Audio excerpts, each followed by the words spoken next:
Assalamualaikum warahmatullahi wabarakatuh. Hari ini kita akan mempelajari materi baru, yakni populasi, sampel, dan teknik sampling. Adapun tujuan pembelajaran kita hari ini, yang pertama adalah adik-adik mampu menjelaskan konsep dasar populasi dan sampel. Kemudian yang kedua, adik-adik mampu menjelaskan teknik-teknik penarikan sampel dan mampu menjelaskan perbedaan probability sampling dan non-probability sampling. Kita masuk ke definisi populasi. Jadi populasi adalah keseluruhan individu atau objek yang diteliti dan memiliki beberapa karakteristik yang sama. Menurut Sugiono, populasi adalah wilayah generalisasi yang terdiri atas objek atau subjek yang mempunyai kuantitas dan karakteristik tertentu yang ditetapkan oleh peneliti untuk dipelajari dan kemudian ditarik kesimpulannya. Menurut Arikunto, populasi adalah keseluruhan subjek penelitian. Pindah ke sampel. Jadi sampel adalah sebagian dari populasi atau wakil populasi yang diteliti. Syarat pengambilan sampel adalah sampel harus representatif, dalam artian bahwa sampel yang diambil benar-benar mewakili keseluruhan populasi. Pengambilan sampel dilakukan dengan tujuan dengan meneliti sedikit subjek, maka hasilnya dapat digunakan untuk menggambarkan keseluruhan populasi. Bisa diilustrasikan dalam gambar berikut. Jadi yang banyak orang ini populasi, kemudian diambil sebagian untuk dijadikan sampel. Akan tetapi sampel yang diambil ini benar-benar mewakili warna-warna yang ada di populasi ini. Ya, paham ya? Nah, ada beberapa alasan penggunaan sampel. Yang pertama adalah dilihat dari ukuran populasi. Populasi yang jumlahnya cukup besar tidak memungkinkan peneliti untuk mengambil keseluruhan datanya. Misalkan kita mau meneliti tentang murid SD kelas 3 di Kabupaten Gorontalo. Tidak mungkin kita mengambil keseluruhan data siswa SD kelas 3 ya, karena sekolah SD di Kabupaten Gorontalo cukup banyak. Jadi cukup kita mengambil sampel supaya lebih mudah. Kemudian yang kedua, dilihat dari masalah biaya. Besar kecilnya biaya tergantung dari banyak sedikitnya objek yang diselidiki. Semakin besar jumlah objek, maka semakin besar biaya yang diperlukan. Oleh karena itu, sampling atau sampel merupakan salah satu cara untuk mengurangi biaya yang dikeluarkan. Dan yang ketiga, masalah waktu. Penelitian sampel selalu memerlukan waktu yang lebih sedikit daripada penelitian populasi. Oleh karena itu, jika kita hanya punya waktu yang terbatas, maka penelitian sampel yang lebih tepat digunakan. Kemudian yang keempat, percobaan yang sifatnya merusak. Banyak penelitian yang tidak dapat dilakukan pada keseluruhan populasi karena dapat merusak atau merugikan. Misalkan kita tidak mungkin mengeluarkan semua darah dari tubuh seorang pasien jika kita ingin menganalisis darahnya, atau jika kita ingin mengetahui golongan darah. Oleh karena itu cukup diambil sampel darah, maka kita dapat memeriksa apa golongan darahnya. Dan yang terakhir, terkait masalah ketelitian. Jadi penelitian terhadap populasi belum tentu ketelitiannya dapat tercapai. Hal ini bisa jadi karena ketika pengumpulan data atau pencatatan data, peneliti sudah cukup capek atau karena saking banyaknya data yang di-input, maka bisa terjadi kesalahan dalam penginputan data. Oleh karena itu, sampel itu lebih baik digunakan dalam penelitian atau terkait dengan ketelitian. Paham paham adik-adik? Oke, kita masuk ke syarat sampel. Jadi sampel yang diambil yang pertama harus objektif, artinya sesuai dengan kenyataan yang sebenarnya. Kemudian yang kedua, representatif, mewakili keadaan yang sebenarnya. Dan yang terakhir adalah memiliki variasi yang kecil.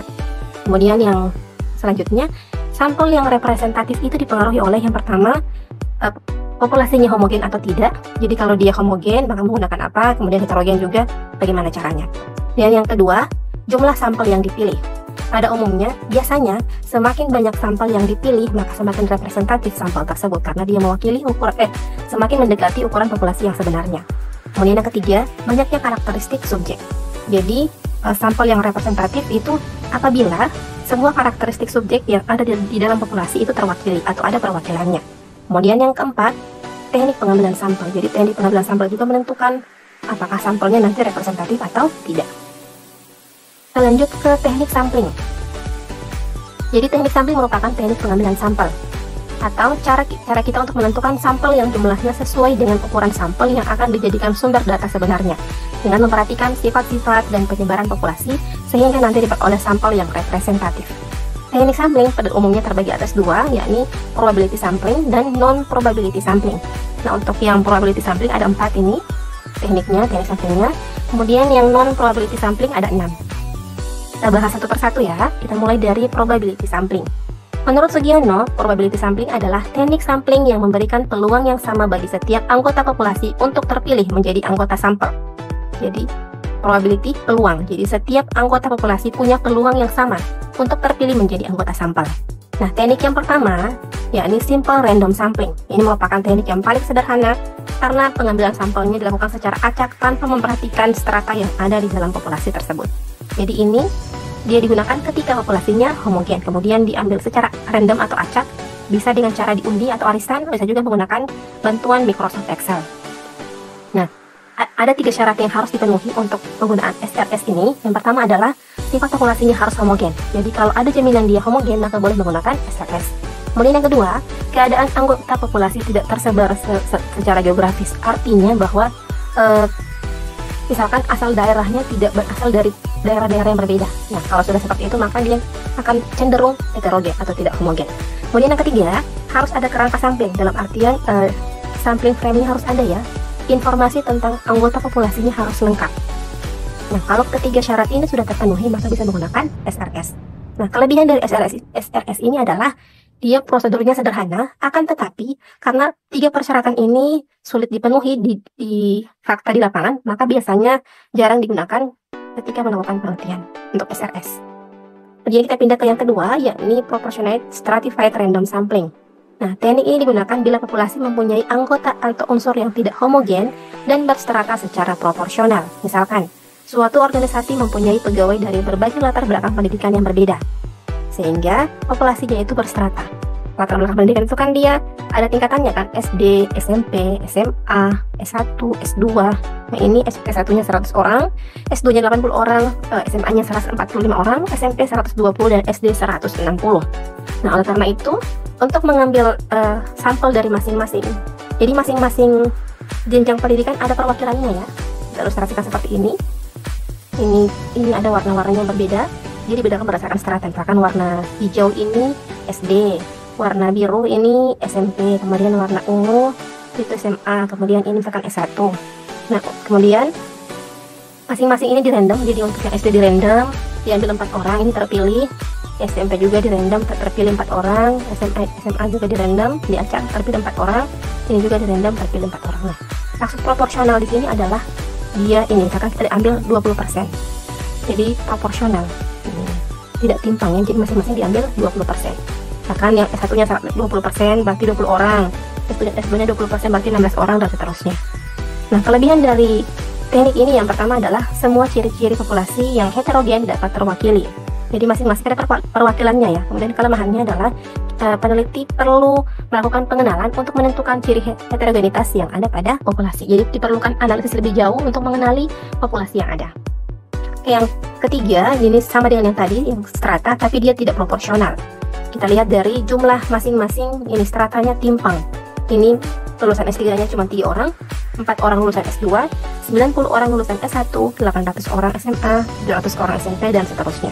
Nah, misalkan kita mau mengambil 100 orang, maka sampelnya bisa menjadi, karena ini hanya sedikit, jadi kita ambil semuanya ya. Ini diambil S3-nya 3 orang langsung semua, S2-nya juga diambil 4 orang. Kemudian untuk yang S1, kita ambil dengan cara ini 90 dibagi dengan jumlah keseluruhan, 3 tambah 4 tambah 90 tambah 800 tambah 700, dapat 1597. Kemudian dikalikan ini 93. Kenapa dikalikan 93? Karena ini didapat dari 100 orang dikurangi 7. Ini kan sudah diambil sebelumnya 7 orang, jadi kita sisa tinggal 93 orang lagi. Oleh karena itu, ini diperoleh dihitung, didapatkan 5,24. Ini dibulatkan jadi 5 orang. Ini di S1-nya diambil 5 orang. Kemudian yang S2, yang SMA, 800 dibagi sama ya, 1597 kali 93 dapat 46,59 atau dibulatkan jadi 47 orang. Kemudian SMP juga sama, ini 700 dibagi jumlah keseluruhan, kemudian dikalikan 93 dapat 40,76 atau dibulatkan jadi 41 orang. Nah, jumlah keseluruhan ini 3 tambah 4 tambah 5 tambah 47 tambah 41 itu sama dengan 100 orang. Paham ya? Jadi yang tadi yang tidak proporsional tadi itu, kalau tadi kan diambil 20% masing-masing. Nah, kalau ini diambil semua 100%, sedangkan yang ini hanya sebagian. Jadi dia timpang jumlahnya. Oke, kita masuk yang materi keempat, ke teknik yang keempat, yakni cluster random sampling. Menurut Margono, teknik ini digunakan apabila populasi tidak terdiri dari individu-individu, melainkan terdiri dari kelompok individu atau cluster.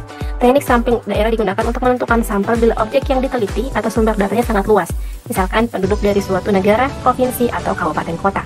Nah, ini ada contohnya. Bank X memiliki cabang di 3 kota besar yang berbeda, mau meneliti faktor yang mempengaruhi kepuasan nasabahnya.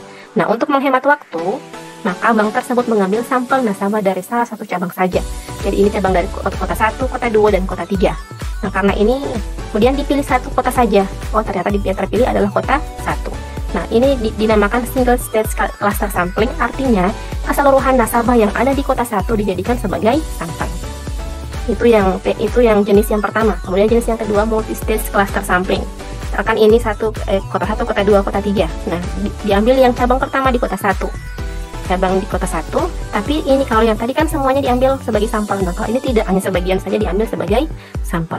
Ini namanya multi stage cluster sampling. Paham ya? Kita pindah ke non-probability sampling.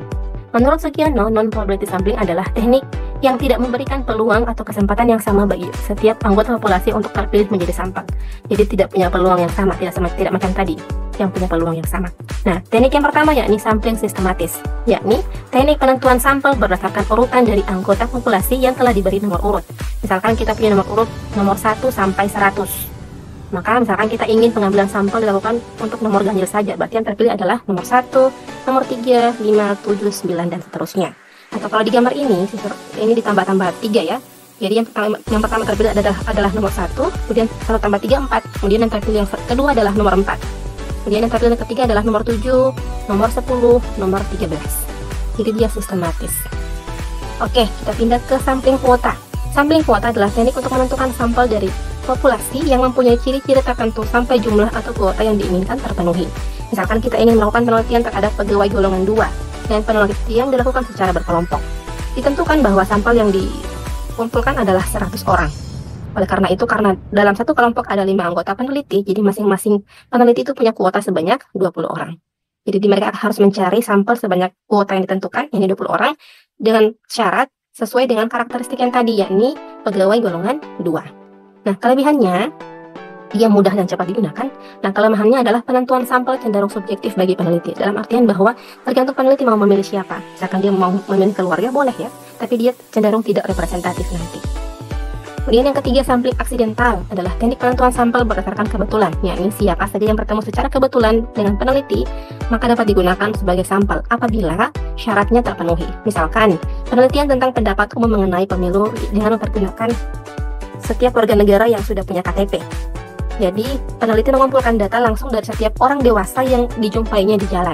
Nah, kelebihannya, dia mudah dan cepat digunakan, akan tetapi kemungkinan sampel yang didapatkan tidak representatif. Karena, misalkan kita ingin mengetahui pendapat warga terkait pemilu di Kabupaten Gorontalo, tapi ternyata yang bertemu dengan kita di jalan itu hanya orang yang berasal dari satu kecamatan saja. Jadi, kecamatan lainnya tidak ada perwakilannya, sehingga dia cenderung tidak representatif. Seperti itu. Jadi yang keempat, sampling purposif. Nah, sampling purposif ini adalah teknik penentuan sampel dengan pertimbangan tertentu, yakni didasarkan atas ciri-ciri yang dipandang mempunyai sangkut paut dengan ciri populasi atau tujuan penelitiannya. Misalkan, kita ingin melakukan penelitian tentang identifikasi strategi pengajaran efektif. Maka sampelnya adalah guru yang pernah memenangkan penghargaan atau guru yang memiliki kinerja mengajar yang sangat baik. Jadi itu contohnya. Atau jika digambarkan seperti ini populasinya. Nah, tujuan kita adalah ingin mengetahui yang hitam-hitam ini, yang warna hitam. Jadi yang jadi sampel hanya yang warna hitam saja. Dan yang kelima, sampling jenuh. Sampling jenuh adalah teknik penentuan sampel bila semua anggota populasi digunakan sebagai sampel. Hal ini sering dilakukan jika jumlah populasi relatif kecil atau kurang dari 30 orang. Tapi tergantung peneliti juga ya, jika peneliti menganggap bahwa 50 orang sedikit jumlahnya, maka boleh digunakan semua.